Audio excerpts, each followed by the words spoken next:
Paano natin siseryosohin ang isang investigasyon na ang nag-iimbestiga na inutusan ng Pangulo ay yung ding Secretary of DPWH para imbestigahan yung mga sarili nila? Eh bakit nila gagawin yon? Bakit ang mga House of Representatives na kaalyado niya, wala pa siyang pinapangalanan hanggang sa kasalukuyan? Panahon na upang mahiya tayo. Ang tamang linya. Doon pa lamang makikita mo iwas na agad Breaking news mga kababayan, ito ho, talagang mainit-init pa ho ng mga balita na kung saan dalawang batikang abogado ang nagsalita na patungkol sa posibilidad na kung saan nga ba ang patungo itong mga ginagawang investigasyon.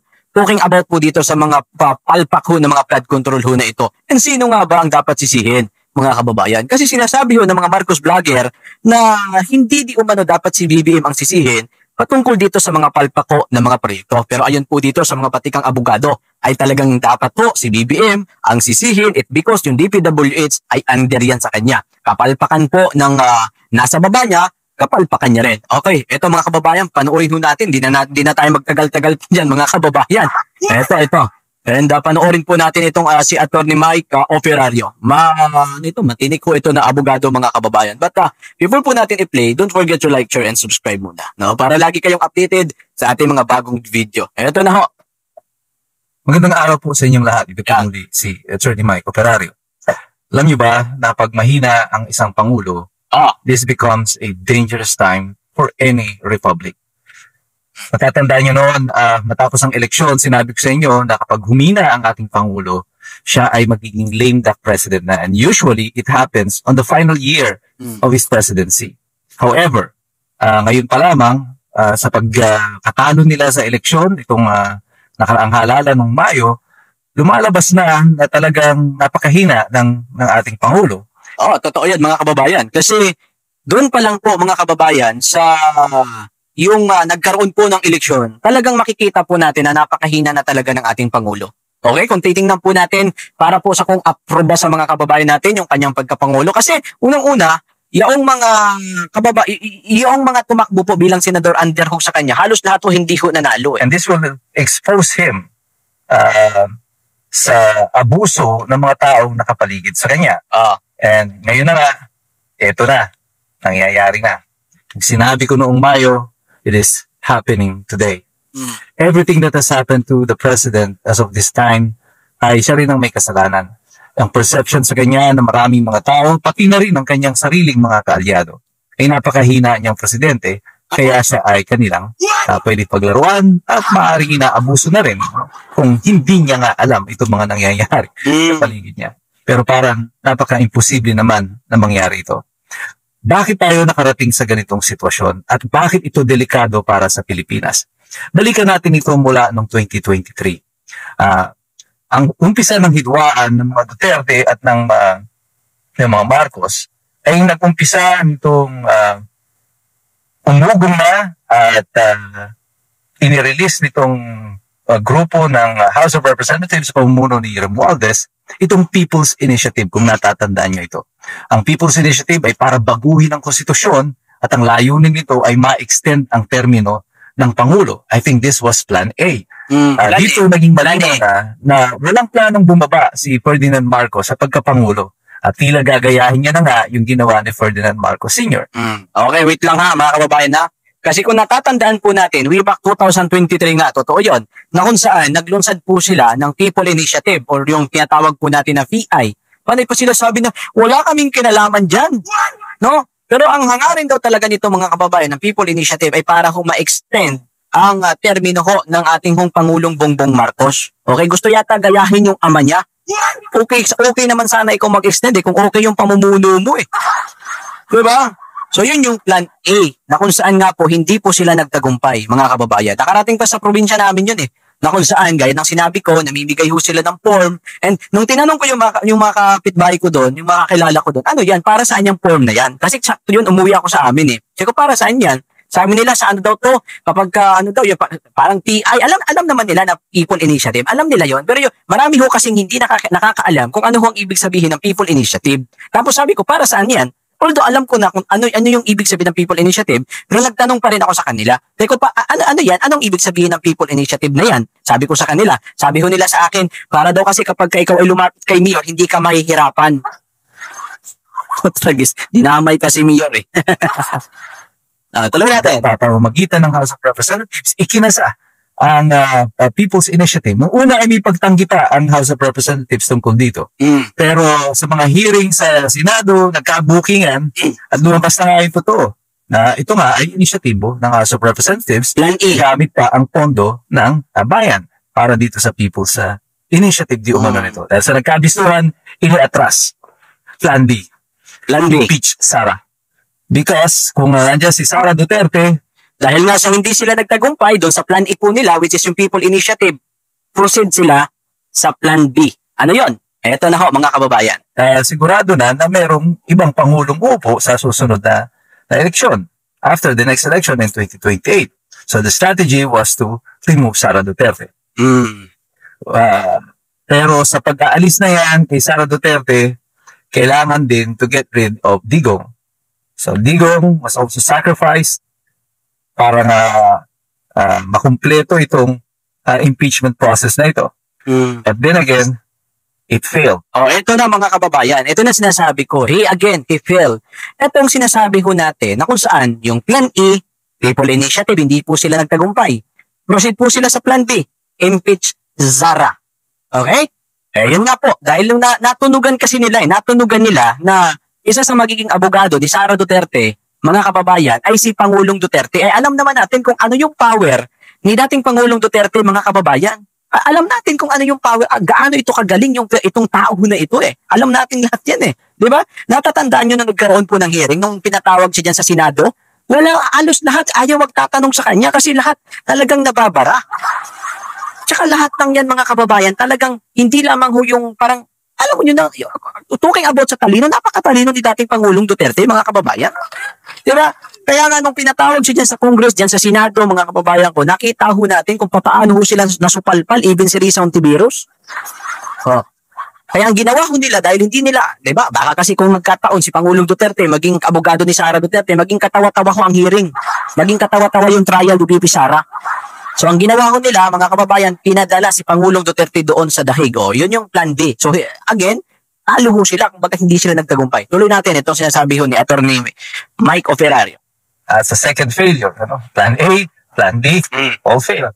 At nagamit pa itong sitwasyon ni Digong, I think, sa aking opinion, ay naging distraction ito doon sa mga naging issue tungkol kay First Lady Liza Araneta dahil doon sa pagkamatay ni Paulo Tantoco.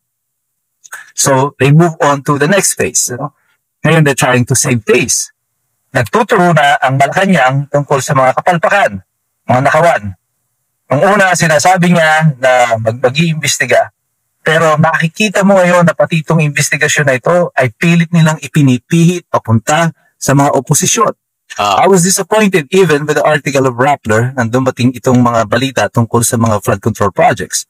Kasi, ang nauna kong nakita mga pangalan na tinuturo ng Rappler ay si Chis Escudero, si Villanueva, Senator Villanueva, and then si Zaldico.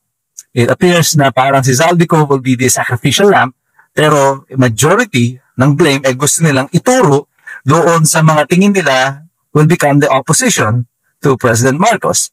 At recently nga nakita ninyo itong nangyari. Pagkatapos ng inspection sa Bulacan, lumipat sa Benguet. At ang project po kasi nito sa Benguet, I think was completed in 2022. Ito po ang budget na ginamit dito ay budget pa po noong 2022. Sa panahon pa po ni Rodrigo Duterte, pero kalahati noong 2022 ay panahon na po ni Ferdinand Marcos. Nag-switch sila ng pagtuturo, ng blame, para may makita na ang project noong 2022 ay meron din ganitong nangyari. However, this is not a flood control project. This is a regular road protection project. At this was done at the initiative of ACT CIS. Yun pong party list noon nila Tulfo, ng mga Tulfo brothers. Sila po ang nag-inisyatibo nito. Pero makikita mo dito yung dahan-dahang pagpihit na muli para ang blame ay malipat sa mga oposisyon at hindi po sa administrasyon. That's why I keep on saying, all this investigation, all of this inspection, is just a joke. Ano? Ito ay isang malaking kalokohan sapagkat walang intensyon na makarating dito sa katotohanan. Because if you really want the truth, the first thing you must do is to fire the Secretary of the DPWH. Ito na. Imposibleng ang lahat ng proyekto nito, ang pagnanakaw na ito, ay naganap ng walang kaalam-alam ang DPWH. Kung sinabi nila na wala silang alam dito, you should also be fired, Mr. Secretary, for being incompetent. Dahil bilyon-bilyon ang ninanakaw sa taong bayan, wala ka pa rin alam. Ito na sinasabi natin mga kababayan, na kung saan, di ba? Sabi nga talagang ni Bunuan, marami naman daw talagang ghost project. No? Marami naman daw talagang mga palpak. Pero ang tanong, bakit hindi pa rin siya tinatanggal ni BBM? Diba? Kasi isipin mo, ilang taon kang naupo dyan, ilang taon mo pinamunuan yung, di ba? Ilang taon mo pinamunuan yung DPWH na yan, tapos wala kang alam? Hindi mo alam na ganito na ho, bilyon-bilyon na pala ang nagiging, ang nakukurap, yung nawawala ho sa pundo ng bayan dahil din sa mga palpak ho ng mga flood control na yan. Hindi mo alam. Tapos ito naman si BBM, hindi ka pa sinisibak. Ang galing mo naman, Mr. Secretary Bunuan. Paano natin sasabihin at aasa tayo na ito yung ginagawa nilang investigasyon dyan may patutunguhan? But I believe, dito po sa ginagawang investigasyon sa Senado, under the leadership sa Blue Ribbon Committee under the leadership of Senador Marcolita, mga kababayan, diyan na lang ho tayo dapat nung umasa. Pero yung ibang mga investigasyon, bahala ho kayo, hindi ko naman kayo pinipigilan. Nasa sa inyo ho dyan kung maniniwala ho kayo o hindi. And if the secretary is liable, then so is the president. Because the secretary is the alter ego of the president. Ang lahat ng gawa ng sekretaryo, parang presidente rin ang gumanap. Kapag ang sekretaryo ay incompetent, pati ang Pangulo ay incompetent din. Ito na sinasabi ho. Hindi ho natin pwedeng sabihin na yung mga kontraktor lang ho ang dapat ho natin sisihin. Diba? Pati yung na yan, DPWH, yung ating Pangulo, kasi yung DPWH under ni BBM yan, diba? Kumbaga, yung DPWH under niya yan, so, hindi sumunod bakit hindi mo pa sinisibak? Kapalpakan po ng baba, kapalpakan ho yan ang taas. Hindi mo pwedeng sisihin yung nasa baba, ikaw yung nasa taas. Ibig lang sabihin yan, talagang weak leader ka. Kasi kung hindi ka weak leader, diba, hindi ho gagawin ng mga nasa baba yan. Diba, kaya hindi natin alam kung may patutunguhan yung ginagawa nilang investigasyon dyan, maliban dyan sa Senado, mga kababayan. Yan ang implikasyon ng lahat na nangyayari nito. Paano natin siseryosohin ang isang investigasyon na ang nag-iimbestigahan ay inutusan ng Pangulo ay yung Secretary of DPWH para imbestigahan yung mga sarili nila? Bakit nila gagawin yon? Bakit ang mga House of Representatives na kaalyado niya, wala pa siyang pinapangalanan hanggang sa kasalukuyan? Why is still Romualdez the Speaker of the House? Remember, prior to Bongbong Marcos becoming president, bago siya naging Pangulo, hindi naman po powerhouse dito sa House of Representatives si Romualdez. He's nobody in the House of Representatives. Kaya lang siya naging House Speaker, it's because of Ferdinand Marcos Jr. Kaya siya nananatili, it's also because of Ferdinand Marcos Jr. Wala pong ibang may kasalanan dito, Mr. President, kundi kayo. Ulitin nga natin kung ano po sinasabi ho ni Atty. Mike Operario, mga kababayan. Wala pong ibang may kasalanan dito sa lahat ng ito, Mr. President, maliban ho sa inyo. Ito na. Yan ang sinasabi. Okay, ito, ibabalik ko natin. Maganda itong kanyang sinabi. Okay, kaya sabi ng ilan, salamat Mr. President, salamat BBM. Linulgar mo yung mga ghost project, yung mga flood control, palpak na mga flood control. Tanga mo. Kung binubudol ka na harap-harapan, naniniwala ka na naman. BBM, ayun po sa kay Atty. Vic Rodriguez, BBM is not a hero. Pagdating dito sa pagbubulgar niya dyan sa mga palpak na flood control. Sa kanya under lahat yan Siya yung boss dyan ibig sabihin, palpak yung boss kasi pumalpak yung mga nasa baba, pinaglaruan siya Ano sabi dito ni Mike Operario, 721. Saglit lang tingnan natin Wait lang. Ayan. Pakinggan natin mabuti. May kasalanan dito, Mr. President. kundi kayo. Hindi natin maikinan Marcos Jr. Wala pong ibang may kasalanan dito, Mr. President, kundi kayo. Hindi natin maitatago ito sa matagal ng panahon. Bakit ko sinasabing delikado? Well, this is desperate times for the administration. And ang natitira na lamang pong alternatibo dito, in order for them to assure that the President will stay in office, are two things. Number one, if Sara Duterte will be eliminated, either by impeachment or by any other means. Number two, if there will be war, magkakaroon ng digmaan. And I don't like the picture of what is happening in Mindanao right now. Ina-agitate ang MILF to a rebellion, to rush to arms again. We are agitating the Chinese, and goading them to an armed confrontation kahit na sinabi na ng Amerika na nangako ang China na hindi sila makikigera, makikidigma sa Taiwan sa panahon na ito. Something is really wrong here. That something is not right. And something smells fishy. Kaya tayo pong lahat, mga kapatid, patuloy tayong manalangin na ang ambisyon ng marami na manatili sa kapangyarihan ay hindi maka-apekto sa atin bilang isang bansa. Hindi po China, hindi Amerika, hindi NPA, hindi MILF ang pinakamalaking banta sa atin sa kasalukuyan. Ang pinakamalaking banta sa atin sa kasalukuyan, itong walang habas na korupsyon, pagnanakaw, ang pagkagahaman sa kapangyarihan ng ilan. Pero tayong lahat dapat makilahok dito, sumali tayo dito. Tayo ay mag-aral, mag-participate. So ayan na po mga kababayan, talagang kumplito, no, ang sinabi po ni Atty. Mike Overario, no? Hindi ho naman talaga kung sino ho ay mabigat nating kalaban eh. Kundi ito mga politiko na kung saan ang kakapal na mga pagpipis, mga kababayan.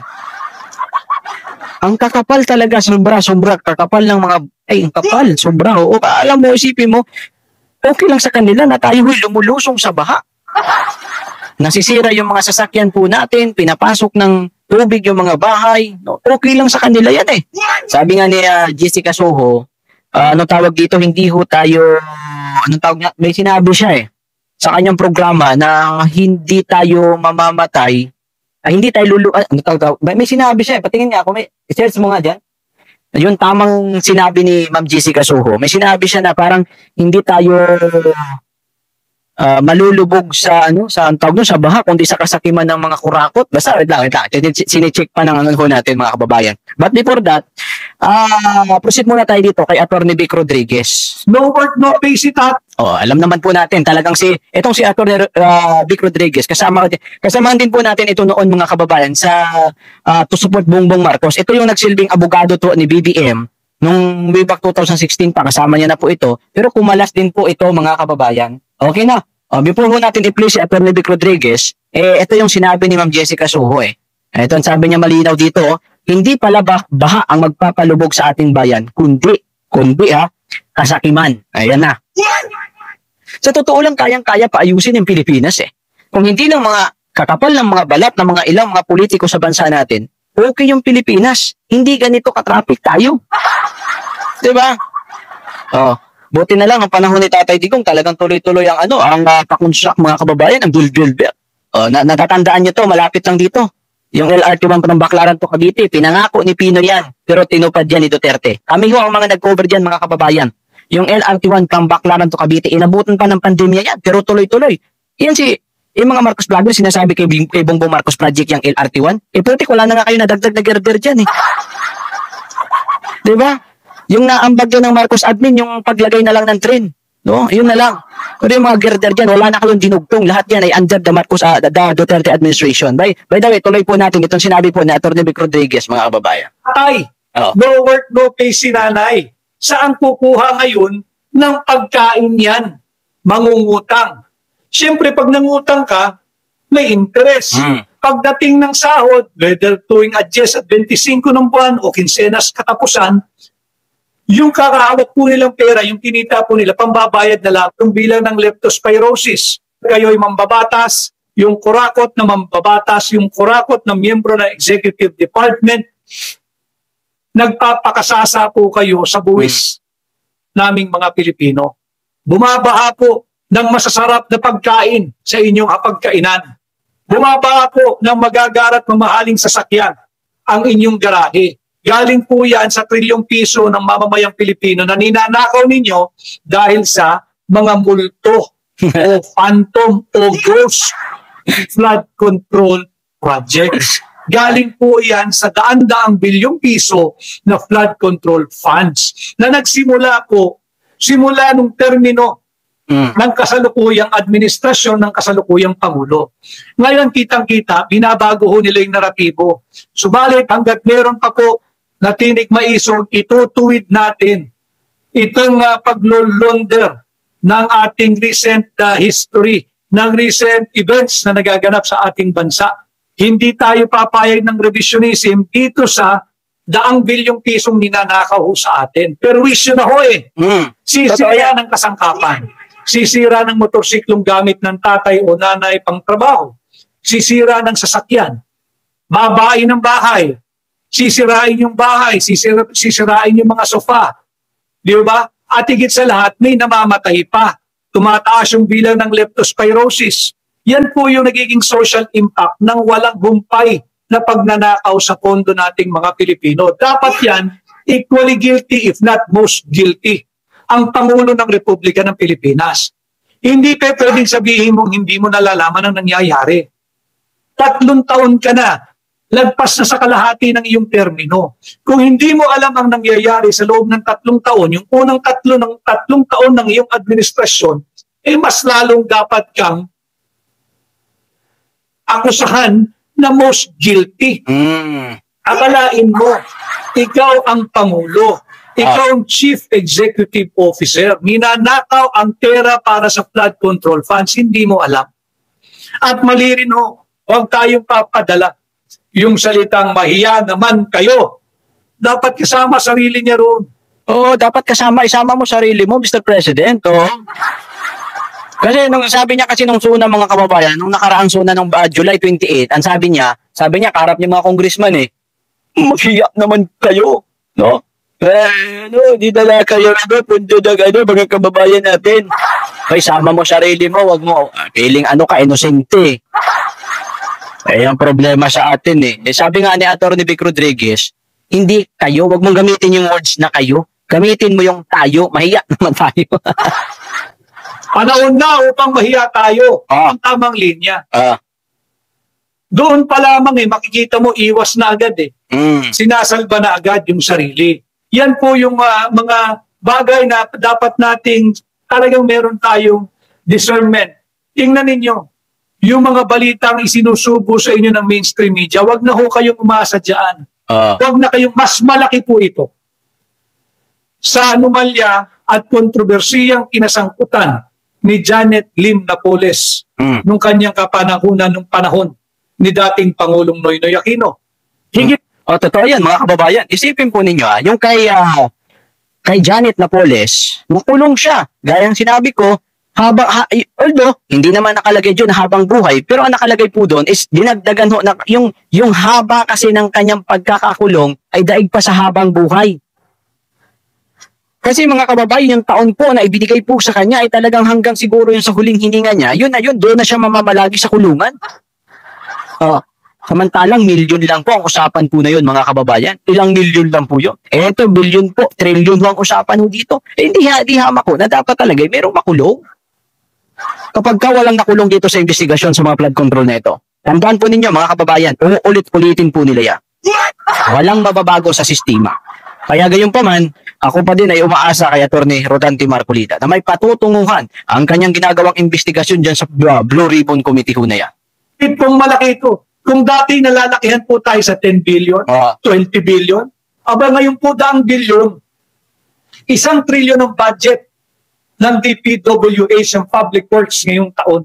Small time po si Janet Lim Napoles dito sa mga ito. Si Janet Lim Napoles parang si Saldi ko rin yan. Hindi pwedeng galawin dahil ang sinasabi, nababagsak ang gobyerno pagka kinangkinin nyo si Janet Lim Napoles. Ano ang nangyari? Si Janet Lim Napoles nabistahan, convicted, nakakulong. Yung mga higanting pating, yung mga kapapanahong iyon sa gobyerno, abay nandyan pa ho eh. Nandyan, pagala-gala, pating pa rin. Pating pa rin. Higit pang naging mabangis. Eh, may nakikita nga po tayo, mga nasangkot noon eh. Nariyan pa rin, nagtatanong pa nga eh, sa mga resource person. So makikita natin, higit malaki po ito. Higit malaki po itong anomalyang ito, itong kurakutang ito, itong korupsyong ito, kaysa nung panahon ni Janet Lim Napoles. Kaya, yung Blue Ribbon, wag po nating madaliin, kahit po tumakbo ng isang taon ang investigation. Kahit tumakbo mga kababayan ng isang taon ng investigasyon sa Blue Ribbon, okay lang yan. Ang importante may mapanagot. Ginagawa ng Blue Ribbon, kahit mag once a week ka lang na hearing, ituloy-tuloy mo lang. Wag po tayong pumayag na mangyayari tatapusin after 5 hearings or 8 hearings or 10 hearings. Mas malala po ito doon sa naging kontrobersya ng panahon ni Janet Lim Napoles. Alam niyo ito, actually may hirapan silang takasan ito. Why? Because, di ba?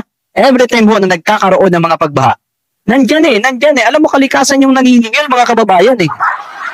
Kaya yung mga sangkot dito sa flood control, hindi yan sila makakatakas kung pupursigihin lang talaga ng mga nag-iimbestiga. Gaya ng sinabi ko, sarili kong opinion ito, mga kababayan. Nandito po tayo sa malayang bansa at sarili kong opinion ito. Ako po ay mas umaasa lamang sa investigasyon na ginagawa dyan sa Senado, dyan sa Blue Ribbon Committee under the leadership of Marcolita. Okay? Yun lang po. Dyan lang po ako mas umaasa, mga kababayan. Na kung saan naniniwala ko ako na may mapapanagot ho dyan. Ayan. Higit pong malaki ito kaysa kay Alice Guo na tumakbo na halos i-correct po nyo ko, alagpas kalahating taon itinakbo nung hearing na yan eh. Di ba? Masyado nilang pinalaki, pantakip sa napakarami. Yung kay Alice Guo naman, okay naman yun, na kung saan dapat talaga siyang mapanagot. Sapagkat kung totoo naman at nakitaan na siya talaga ay may violation, ay kinakailangan siya ko ay may managot talaga siya sa batas, mga kababayan. So tama lang yun. Pero kung ikukumpara po natin ang issue na ito between Alice Guo at saka talking about the palpak po ng mga flood control, di hamak na mas malaki ho ito, na mas malaki po ang impact nito sa sambayan ng Pilipino. Okay, kaya diyan tayo mag-focus. Korupsyon sa ilalim ng kasalukuyang administrasyon. Pantayan natin ito. Maging mapanuri po tayo. Kung yung kay Janet Lim, yung kay Alice Guo, tumagal ng 6 na buwan o mahigit pa siguro, lalo na dapat itong maanumalyang kontrobersya sa flood control programs at flood control funds. Bakit? Daang bilyon po ito at marami pong sangkot dito. Hindi lamang yung kontratista. Paano nakapangontrata yung kontratista? Nag-issue na ng mga subpina. Diba? Paano nakakontrata yung mga kontratista ng bilyon-bilyong piso? Hindi naman maaaring sila lang mananalo. Diba? Dapat tingnan yung aspeto ngayon. Yung meron pa bang competitive bidding o ina-assign na lang at pakitang tao na lang yung bidding at yung mga nag-participate, bibigyan na lang ng participation fee, etc. Solely yung gasto sa bid documents. Si Lian Eusebio, good evening po. Kay Dailinda Tejero from Belgium. Hi, Dailinda. Kay Ren Gina. Maraming manes. Si Daniel Lo, nag-celebrate ng birthday. Happy mag-comment at mag-share.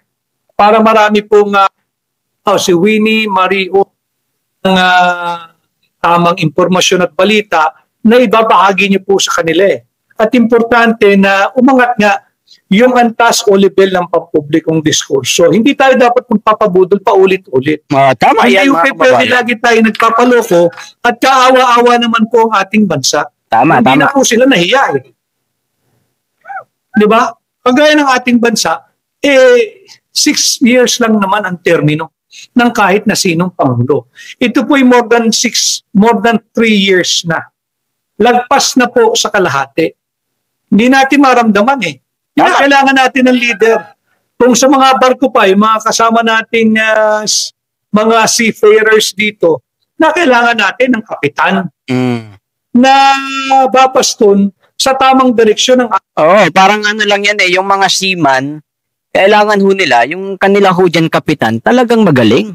Talagang mga kababayan. Ganon din naman sa militar eh. Ganon din naman sa militar. Kung kapag yung leader ay talagang maliksi at saka may talagang matibay, yung kanyang nasasakupan, talagang okay yan, susunod ng mas maayos yan. Kaya hindi ho natin pwedeng sisihin lamang ang mga kontraktor. Although dapat silang sisihin, pero hindi lamang. Because mga kababayan, ang dapat talaga dito sisihin, yung mga mas nakakataas, no? Kasi yun nga, kapag ka ganon, wala weak leader Kasi kung hindi weak leader yan, naku, hindi magagawa nila yan. Takot lang ng mga yan. Kung hindi siya ganon, takot yung mga yan. Oo, kaya yung panahon pa yan ni Pangulong Duterte, napansasampal ng mga yan, mga kababayan. By the way yan ang ating update at this time. So, ang gagaling ng mga abogado na ito, and lagi din po natin ito nakakasama. By the way, si Attorney Mike, hindi pa natin nakakasama yan. Pero si Attorney Vic, lagi ho. And kita-kita po tayo mga kababayan sa next update ho natin. Magandang araw po.